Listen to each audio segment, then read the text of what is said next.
freaking first cut. Golly. Hello, YouTube. Mega preview pod for this week's Memorial. It's storylines, it's best bets, it's one and done. Hit the like button. Make sure you're subscribed. We'll jump into it right now.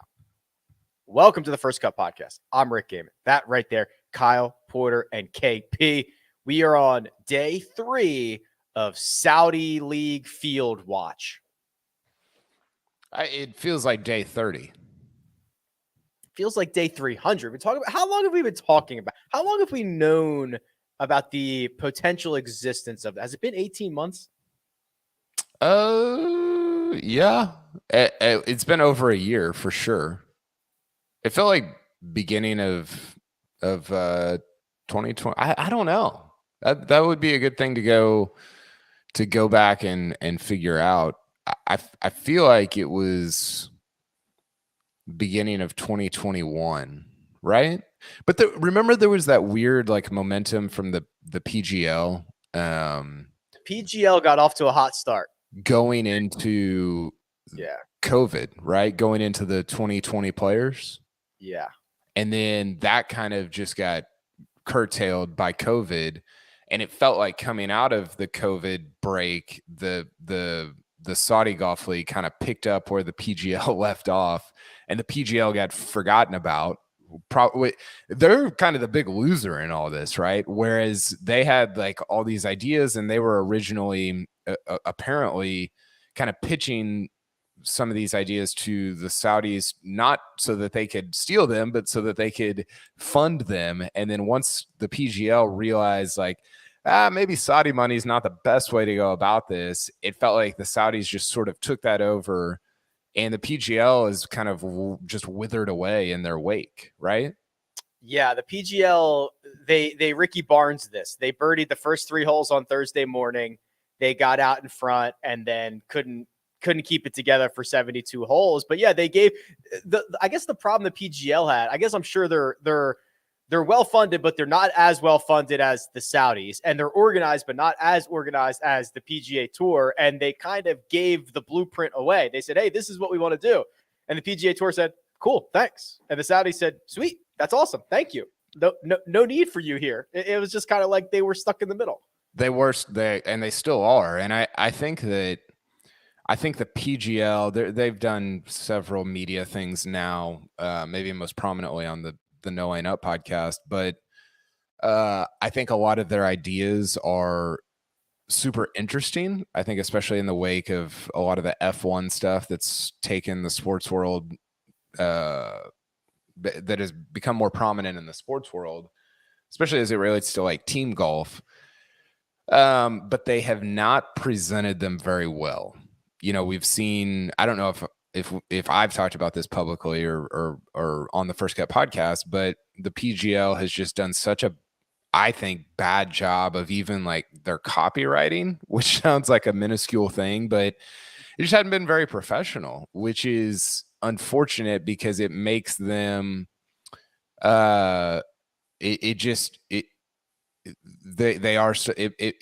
creates a scenario in which they are stuck in the middle and they just can't seem to get out of it. You know, they're just, I don't know. Do you agree about like their presentation of everything? It's not been what you would want to see from an organization that's trying to either partner with the PGA Tour or sort of create a league in which players are breaking away.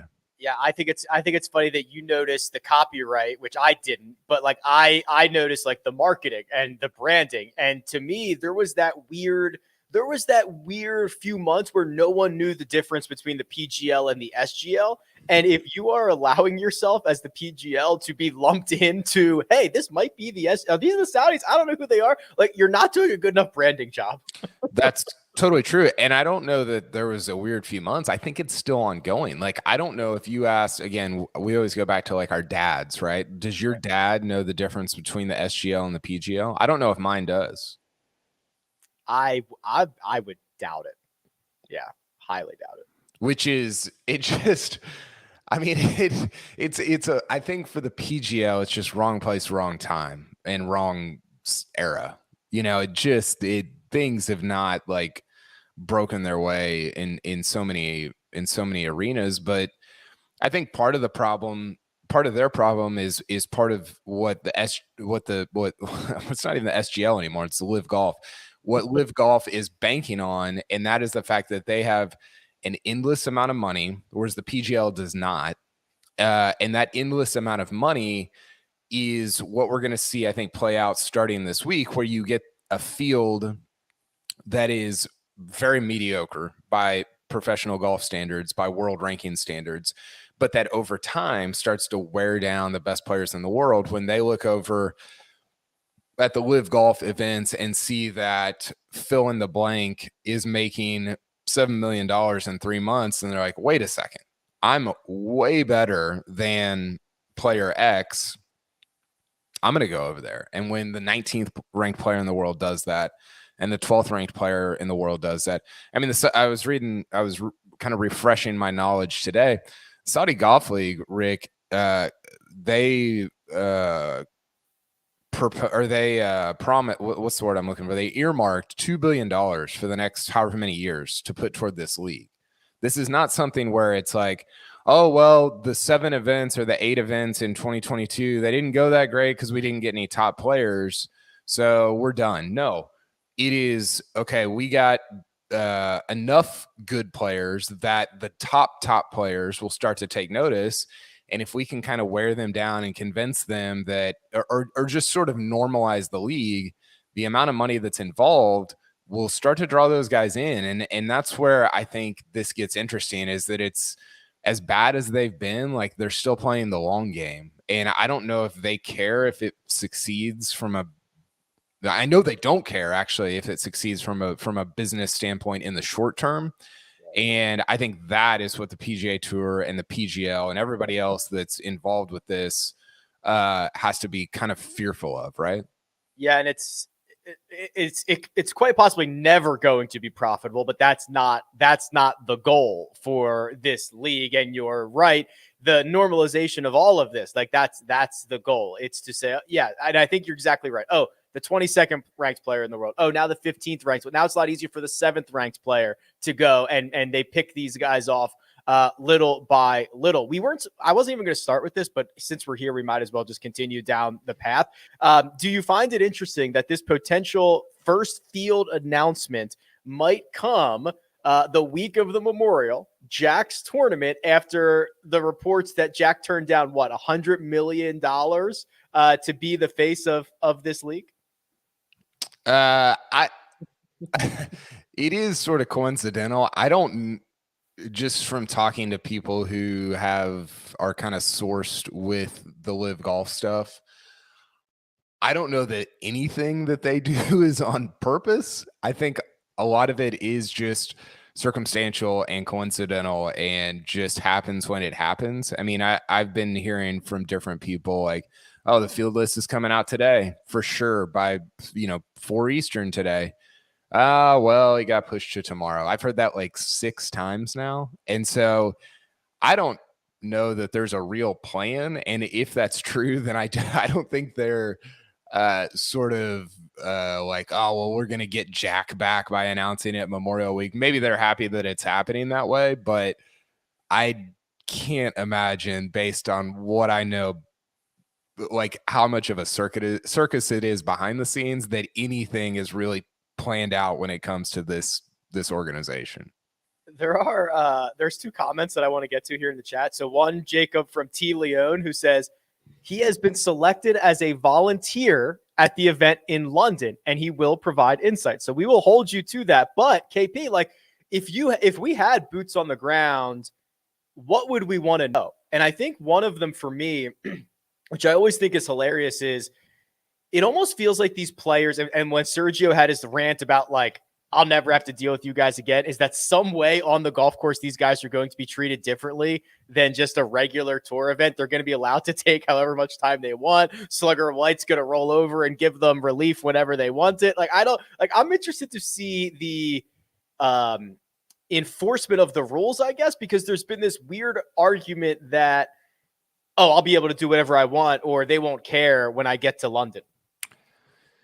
Yeah, I think that's one thing. I think the other thing that comes to mind as it relates to what I want to know about the tournament is how logistically organized it is, right? Because I mean, I just got back from the PGA Championship in Tulsa. It is a and I don't say this in a demeaning way. I think the PGA of America does a really good job with its tournaments, but it's a circus. Like it's a traveling circus, right? You've got I mean, I was actually thinking about this as I was walking around there because you've got media stuff happening over here and player dining over here, and the fans have to be kind of sectioned off over here, and you've got a media center, and it's all like logistical. You're having to set up all these temporary buildings, and you've got TV cameras. I mean, there are a million things to think about, and if you can't even get your field list out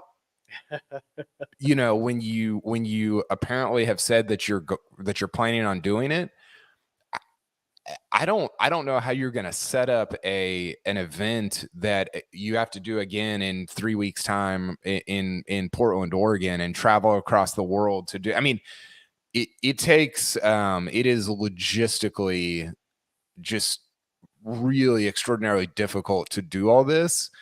And I just have no faith that it's gonna be even like a mediocre run logistical event.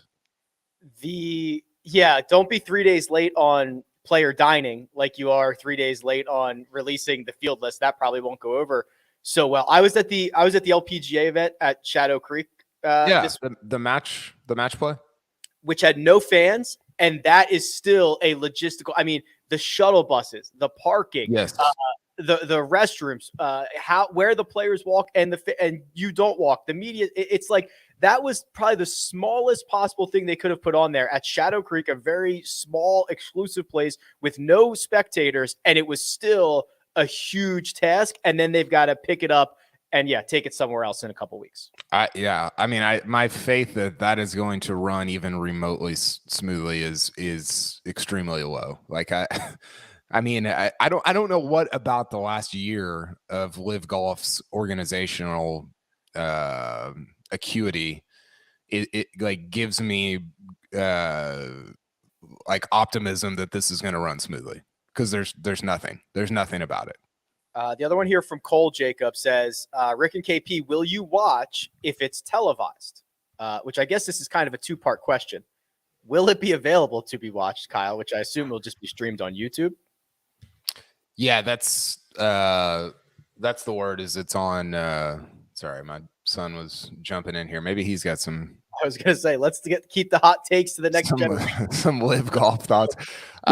It's apparently streamed on YouTube, which I don't know, man. Like I think that's getting made fun of, and I think some of that is not necessarily because it's on YouTube, but because they try to get a Fox or I don't know whoever, like big time organizations, and they're like, "Nah, we're good. Like we're not gonna run this."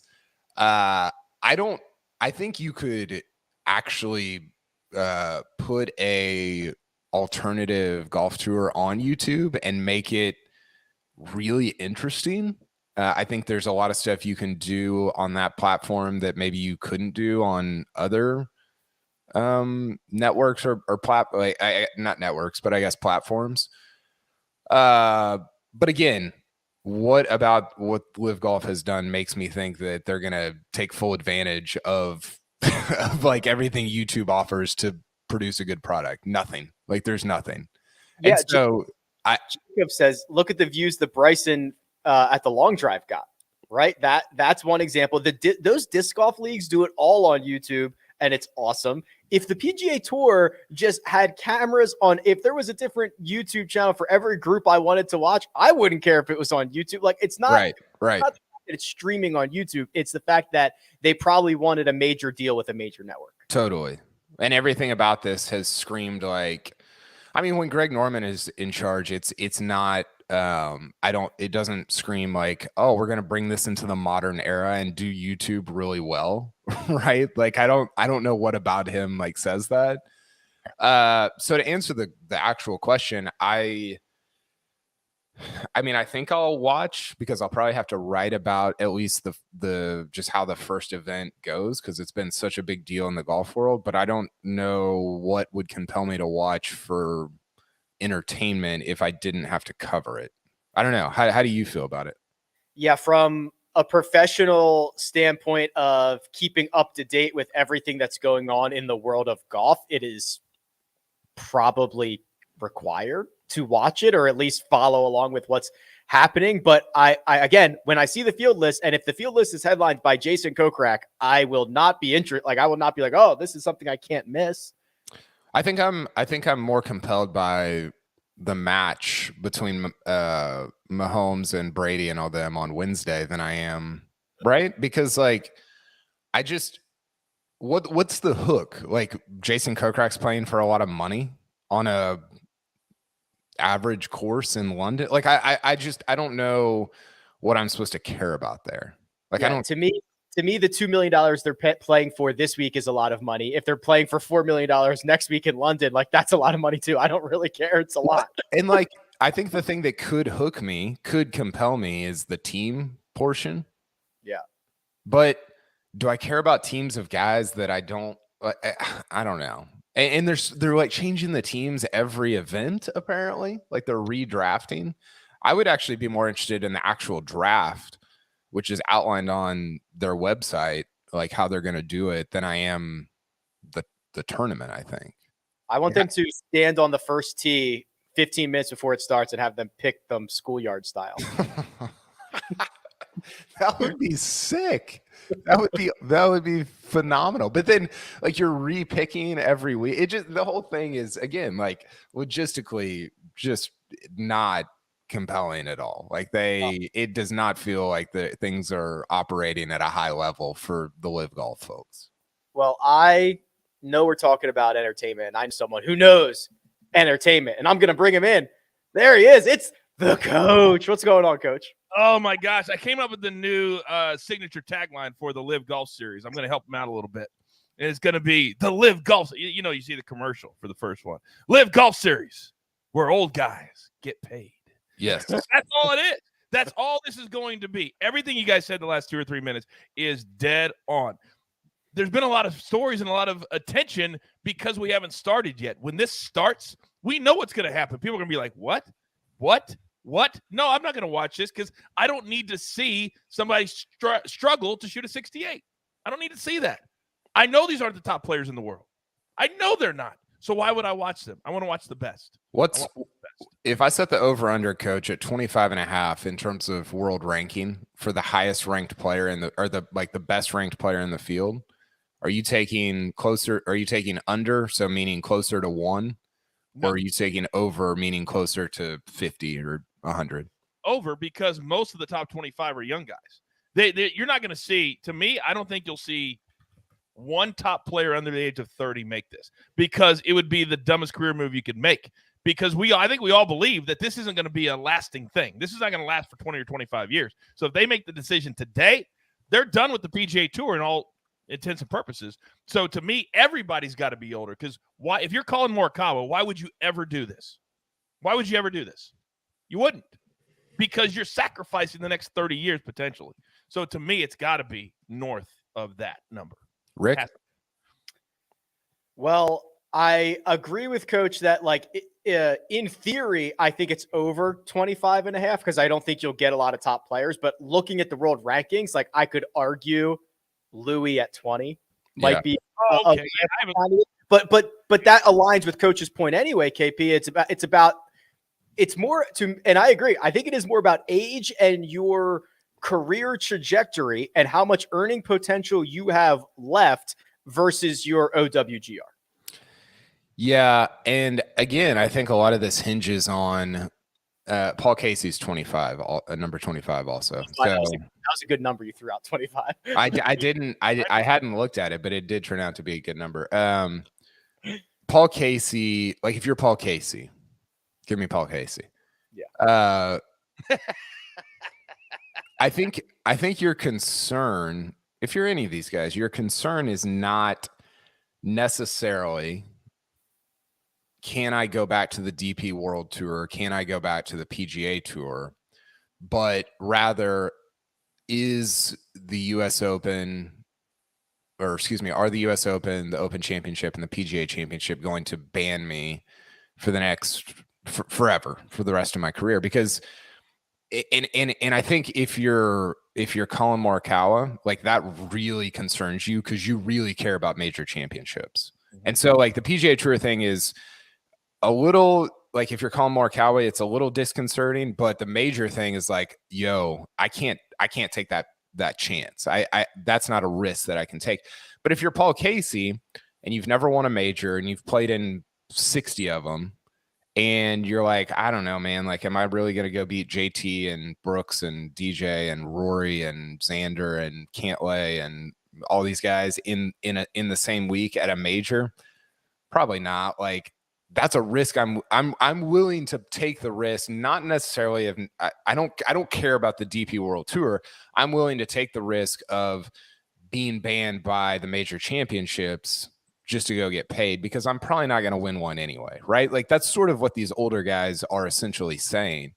And I think the way that we were kind of right, Patrick McDonald, who's one of who's our new writer on CBSSports.com, he was writing today about how the response of the USGA at Brookline in 2 weeks is going to be fascinating. The response of the Open Championship at St. Andrews is going to be fascinating. I ultimately think they're not going to ban anybody because they don't want to be dragged into all this. But is that a risk you can take if you're Jon Rahm? No, it's not. It's just not. And I don't think any of those guys, at least initially, will take that risk. 9 days away, Coach. 9 days, no field. You know what's crazy? I guess we'll see. We've been punting this for 18 months, being like, well, let me know when you have a player or two. Let me know when you have a field. Let me know when a tournament is on the schedule. Tournament's on the schedule. It's starting in 9 days. Yeah. No idea who's playing. So I guess we've only got 9 more days to wait. Well, I will be calling an event that particular week. Not this one, right? You're not just announcing that you just got plucked by the Saudis, are you? Breaking news. I'm not announcing, but that would be something, wouldn't it? No, and true transparency, because I'm as open a book as they come. They have not contacted me. Nobody has called me. Nobody has said, hey, we'd like for you to come and announce. And I thought to be honest with you, I thought that they would because of all the different places that I touch, but they have not. And I just completely lost my train of thought. Because you're announcing the Canadian. Oh yeah. So I'm doing it, and they're also adding an event that week on the Golf Channel as well for the Corn Ferry Tour. So there's plenty of golf to watch that week, and I don't care where the Live Golf is because I've got the greatest job in the world, and I'm going to be using it, and I'm going to be doing it the week of their first event. I could not be prouder. I am looking at I was trying to see how much these tickets were. I can't find the prices. Oh, here we go. To get in, $20? No. Grounds passes for the Live Golf event in London. Thursday, Friday, and Saturday. These are only 3-day events. $85 a day. That's got to be. Wait. Say that again. $85 a day for grounds passes. Stop it. Just stop it. That is ridiculous. That is way more than a ticket to the PGA Tour event costs. It's almost tantamount to a Masters weekly. Yes. I think Masters is what, $450 for 4 days, or something like that. I mean, that's just crazy. Everything they're doing. I have to stop because everybody's going to accuse me of being a homer, accuse me, I work for the PGA Tour. It's just, even if I didn't, it's just that nothing about this attracts me at all. And I'm like Rory. I'm just over it. Yeah. We do have a fun event starting today. Yeah, we do. College match play. I'm here for that. Here for that. My Pokes taking on the Longhorns this morning. Yeah. So good. Watching. Okay, first of all, you think the current crop of professional golfers are long, KP? These kids are mashing it. Okay, did you see the kid from I didn't really watch on Monday. We were doing some family stuff, but did you see the kid from Vandy that hit 194 ball speed? Yeah. Like, listen, this is going to be normal, dude. Like, Sergeant. The tour is screwed. He's a freshman. And listen, it's sort of like the radar gun. You and I played, Rick, like the radar gun at ballparks, like, it's juiced by whatever, 5 miles an hour. But still, like, even if it's juiced by 12 miles an hour, the PGA Tour leaders, Cam Champ, Brandon Hagee, Joseph Bramlett, I think, is up there. They're at 188, 187, 185, respectively. Even if it's juiced by 10, this freshman from Vanderbilt still fits in like right behind those guys. I mean, it's astonishing. It's unbelievable. This is where technology, Coach, has just erased the learning curve of the PGA Tour, because 20 years ago, guys who were the best amateurs, the best college players, didn't know how they could compete or if they could compete on the PGA Tour. And now with technology, knowing every number from a TrackMan, knowing what their spin rates are and all this fun stuff, and then having the college, like Colin Morikawa, Ricky Fowler coming back, and knowing you can compete, there is like no gap anymore between the best college players, some of the Korn Ferry guys. It's incredible how deep this is. We should have known that this was coming 3 years ago. We should have been smart enough to say Colin Morikawa, Victor Hovland, and Matthew Wolff were not just three guys that stuck out one year, that maybe there was more coming behind them, because now we're starting to see these guys come out. And this is why the other day I got a picture from a bunch of guys that were having dinner in St. Augustine, Florida, where we do PGA Tour Live. And it was all guys that are in 44 to 48-year-old range, right? And the reason a lot of them are doing PGA Tour Live is because they just can't compete with the young guys that are coming out on tour. And they're saying, maybe I should get into the media now, and instead of waiting for the Champions Tour when I turn 50. And it's not a knock on those guys. It's just how good these young cats are that are coming out ready to go on the PGA. They don't need the Korn Ferry. It helps, but some of them can come out and compete. And technology, Rick, to your point, is a big, big reason why. Well, and I think what's interesting is whether that combined with the fact that you can get really rich at a really young age will kind of curtail some careers at 34, 35, 36, 37, 38, rather than, like, I don't know if we're going to see somebody like Phil anymore, where he's winning over the course of 30 years. I mean, maybe, but I just think Phil's career is so impressive. But like I wonder if the career arc is more like a Ricky Fowler, right? Where he's really good from like 23 to 29. And then he just sort of falls off some, and he turns around and it's like, man, these guys are 12 years younger and they're a lot better.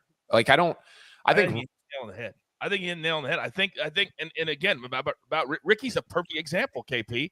He made so much money off the course. Yeah. And Puma is raking in money for him. And how do you motivate yourself when you start to have a baby, you get married and all that kind of stuff? You see it somewhere, and usually it's on their game. That's usually where it is. And I think Ricky's kind of a pinata for like whatever. People just kind of beat him up, and it's like, man, he's had a good career. Like, I was arguing with somebody about this at the PGA Championship. He was like, well, but he was an awesome amateur, so like a ton was expected of him, and that's true. But there's a lot of awesome amateurs that have not had the career that he's had. And he's a pinata because he has all the we've talked about this a million times. He's had all the endorsements, and a ton of is expected of him. He's never won a major, but man, I think he's had a better career than most people would like think that he's had, based on how much he gets beat up by media and people like us. Well, you're on TV a lot. You're on every commercial. It's going to happen, just like Patrick Mahomes. Yeah, same thing. This was supposed to be our lead story, but we probably only need to spend like a minute or two on it. John Rahm looking for some revenge out there, Coach. He wins. So I think everyone remembers the 6-shot lead that he forfeits, WDing last year on Saturday night after testing positive for COVID. I think we all forgot, or at least I did, that was to defend his 2020 title. He was about to go back-to-back. So the last 7 rounds for John Rahm at Muirfield Village have been nothing short of spectacular. and now potentially back for a little bit of revenge. And I'm an idiot because based off what you just said, I should have been smart enough to find that nugget or think about that nugget 3 weeks ago when I used Rahm at the PGA Championship, and he did nothing for me that particular week. But yes, there's certain guys, and you're going to see it in my picks coming up, that when they come to this course and they come to this event, they absolutely love it. It's their sweet spot, and none more so than Jon Rahm. And based off of the last time we saw him, remember when that was? Mexico Open. What did he do? He won. And coming out of that, there's no more, it was a weak field. He got the job done when he was expected to get the job done. That's the same this week. Can he do it 2 starts in a row? I think that he can, because I think he's one of those guys that likes to ramp up for a big-time summer, and it all starts today. I wish I could use him in one and done, but I can't. Rick, do you view this this golf course as I saw some of y'all's podcast on Monday. I didn't listen to all of it, but do you view this golf course as more of a regular PGA Tour event or more of a major championship test? I think more of a major championship test, especially after the renovations where Jack was basically like, we're like, these scores are getting too low. We're not going to let us get walked all over here. The fact that two things, the penal rough, there's wide fairways, but if you do miss the fairway, it's one of the biggest penalties out there on tour, major championship course or not, playing out of the rough. And then also greenside, KP. Like, these are probably some of the trickiest short game areas that they get. And when you put that together with the field strength, that's probably going to be 600 or more. This is closer to a major. Yeah, I think that's right. Or I think I agree with that. It felt like a major in 2020 when Rahm won, right? It was so difficult. And I thought they're like, what they did with the course from week over week, from the Workday Charity to the Memorial, was just extraordinary. I mean, it showed like how different a course can, like a golf course based on where you put the tees, how much you dry it out, how fast and firm it is, can just be, it's like you're not even playing the same course, right? But the thing that I have a hard time reconciling is you've had some weird winners here, right? You had the David Lingmerth. Kuchar wasn't necessarily a weird winner, but he's not a major champion. There was a couple. I don't have the list.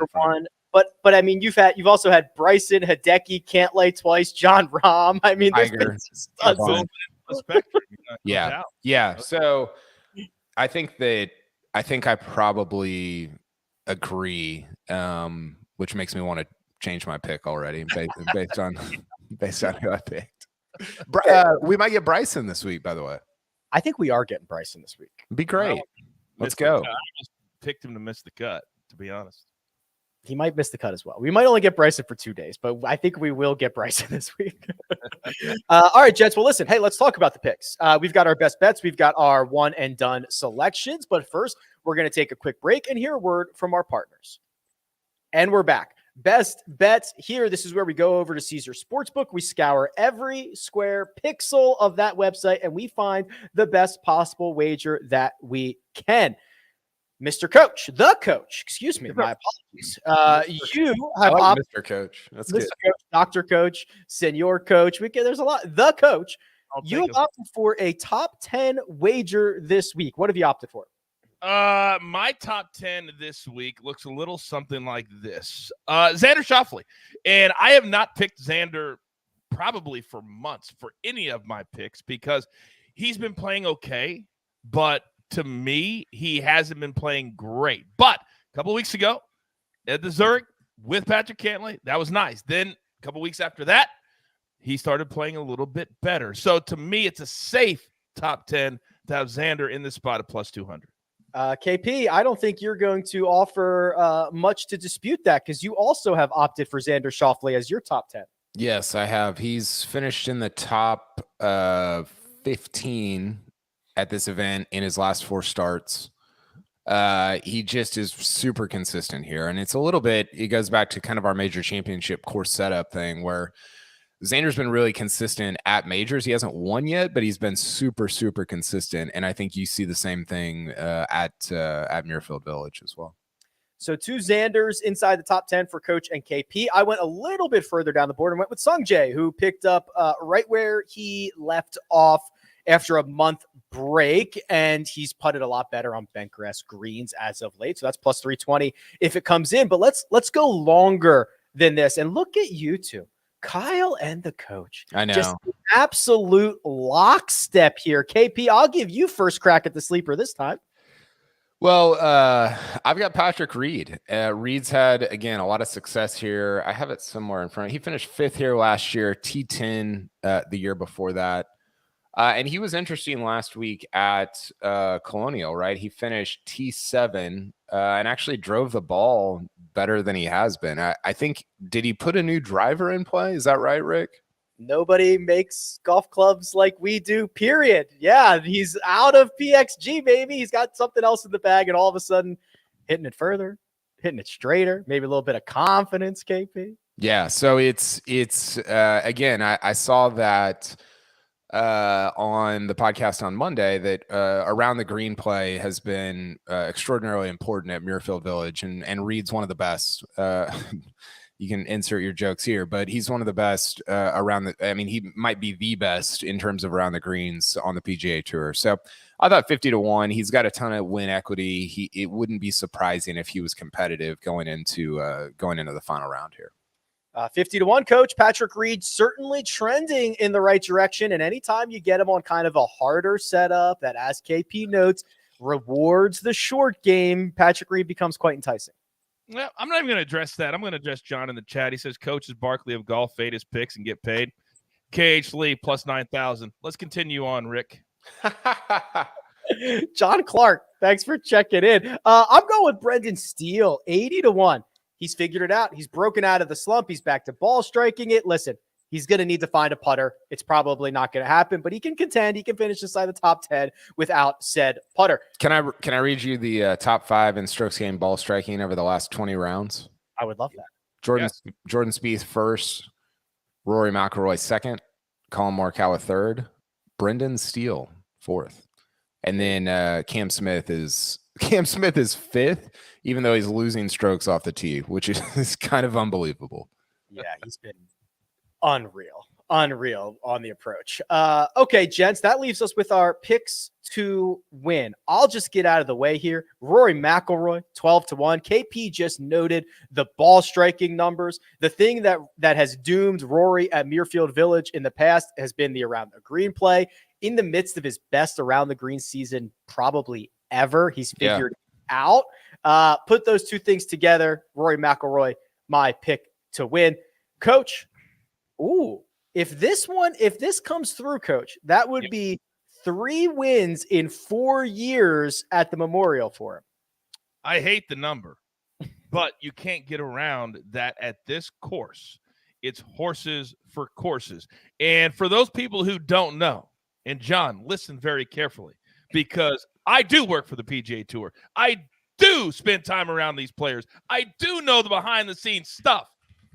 And there is not a tournament that Patrick Cantlay wants to win more than this tournament this week, because Jack Nicklaus has become a mentor to him. He got him out of the dark days. So when he shows up here, I don't care what he's done. He comes to win, and I think he wins this week and goes back-to-back.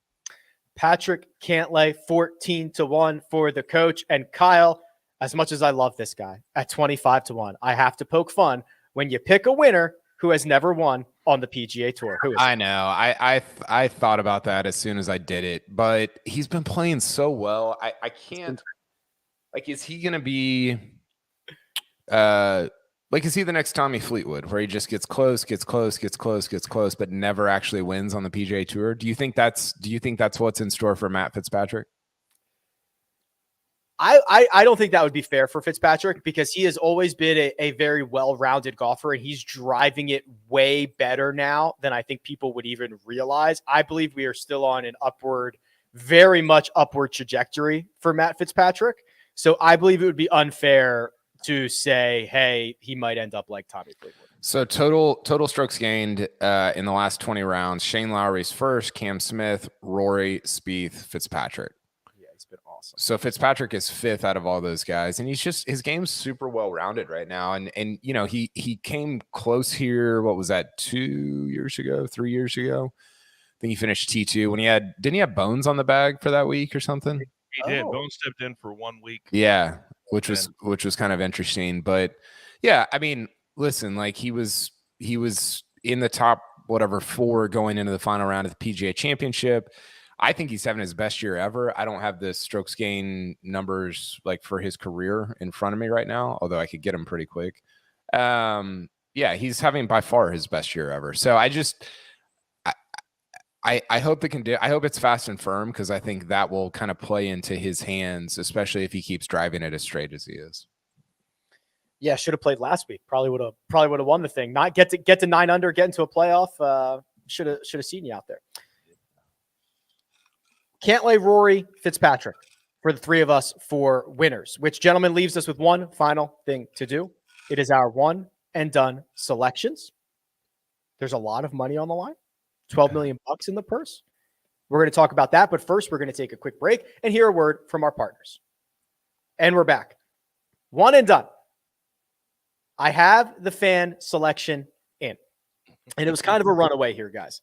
3rd place for the fans, Cam Young, 11% of the vote, not the fan selection. Patrick Cantlay was number 2 with 15.8% of the vote, and with 32% of the vote, the fans have opted for a little revenge. Jon Rahm to be their pick for this week's one and done. Coach, that should probably not be much of a surprise. Yeah, finally the fans are getting it right. The fans, the last several weeks, they try to outsmart themselves. That's what they try to do, because that's what all golf bettors try to do. Sometimes it's right in front of you.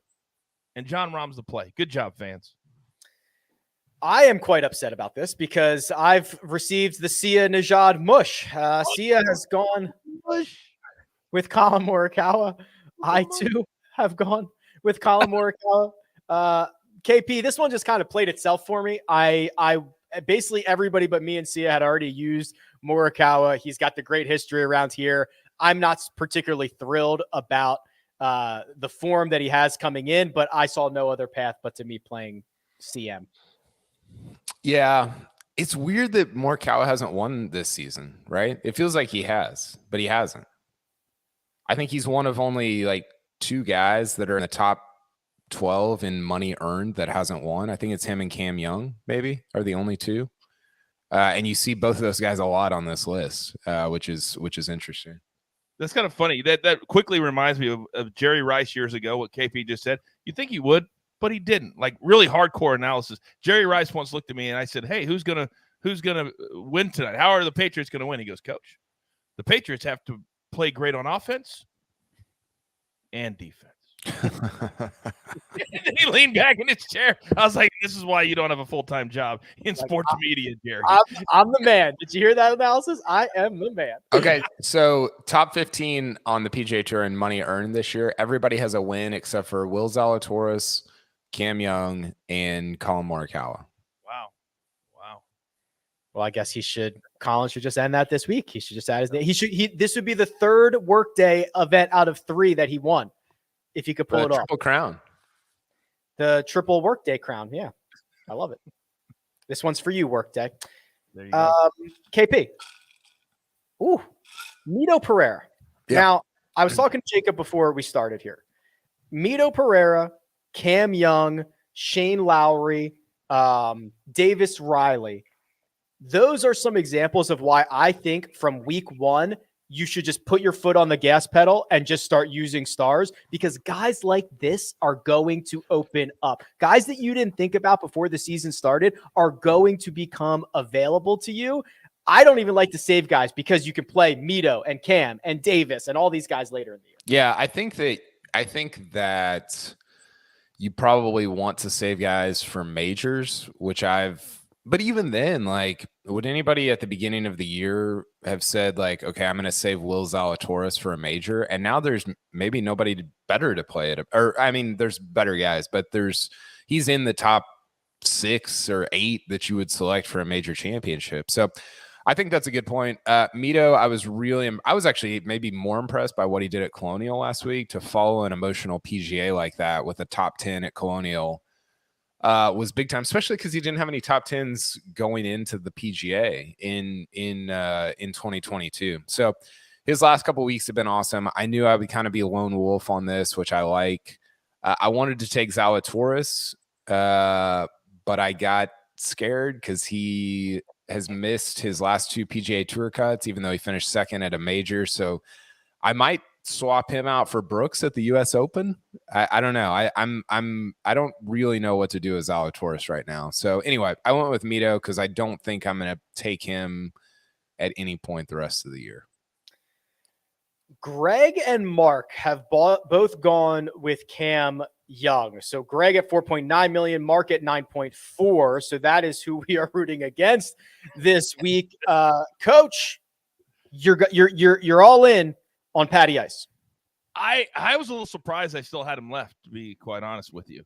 I had to double and triple check to make sure I had him left. But thank goodness he hasn't been playing great this year, because I did have him left. And I really think that he is one of those players, we talk about it all the time, that can flip the switch, and 1 week can turn his entire season around. I think this week is that week. And you mentioned it, a little bit more money. This has been elevated the last several years on the PGA Tour. So we have a good chance, even though the numbers say that Mark is running away with it, this thing isn't over yet. Not by a long shot. So this week is a big week for us. A lot of money on the line. Is Cam Young going to be on the President's Cup team? You want me to text him real quick and ask him? Because I was texting him earlier this week talking to – do you want me to ask him? Yeah. Ask him if he's going to be on the President's Cup team. I'll get an answer for you next week. As I also told him he'd probably be in a one and done. Could you take the week off, Cam? He's like, no chance. No chance. He won't be. And it's not against him. He's awesome. There's just too many guys. There's 30 Americans. And there will also be, unless he plays his way on, but he's 16th right now. He won't be a captain's pick because captains they'll give the veterans a chance and guys who are more deserving by whatever stupid criteria they want to use. Cam Young probably should be on the team. It's just too deep. He won't be on. He's 16th. Tom Hoagie is 9th.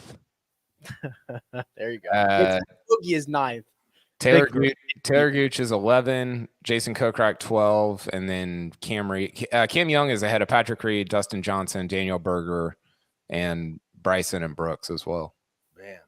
Man, the competition is going to be about who makes the team more so than the competition. That's going to be great. Yeah. By the way, real quick, I wanted to tip my cap because I wasn't on at the start of the show to Harold Varner III. I don't know if you guys pointed this out, but over the course of 45 minutes on Sunday, he lost over $1.3 million, and he still stayed and signed autographs after that round. It was unbelievable. Unbelievable. Tip of the cap to him. You lose over $1 million, man, you're walking to the car and you're on to the next town. And not him. Good job, HV3. If I lose $1 million, I'm in the fetal position. I will not be walking anywhere. So don't worry about that. Jacob, come in here. I got to get you out of here in like 2 minutes. So, Jacob, real quick. Your pick is Jon Rahm, but also you and we had the stopwatch out this morning because the deadline to get the pick in was 10 a.m. Eastern time. And Mark Immelman submitted his selection at about 9:59 and 57 seconds.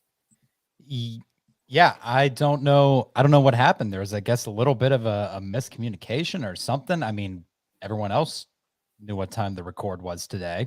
And Mark told me, he's like, I'm going to get you my one and done pick by 10:30. And I'm like, buddy, we record at 10. And literally at 9:59, he gets the message in that he's going with Cameron Young. So I was rooting against it. I know it's not a thing you do in golf, but I was certainly rooting for him to miss that putt, so to speak.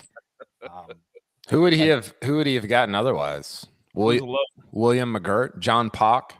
John Pock. What did we decide? Was it the lowest OWGR? The lowest WGR ranked player.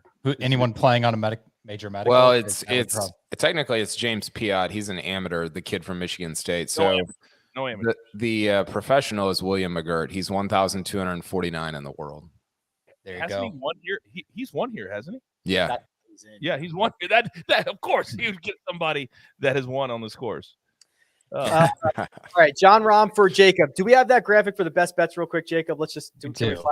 All right, so I skipped this. Here are our best bets. Coach went with Morikawa top 10. I went with Power top 20. Kyle went with Xander top 20, plus 210, plus 200, plus 100, respectively. Gentlemen, I got to get you out of here. We got other responsibilities. It has been an absolute pleasure. Producer Jacob does all the hard work behind the scenes. Kyle Porter available on Twitter at Kyle Porter CBS. You can find the coach at the Coach Rules, and you can find me at Rick Run Good. This has been The First Cut. We'll catch you next time.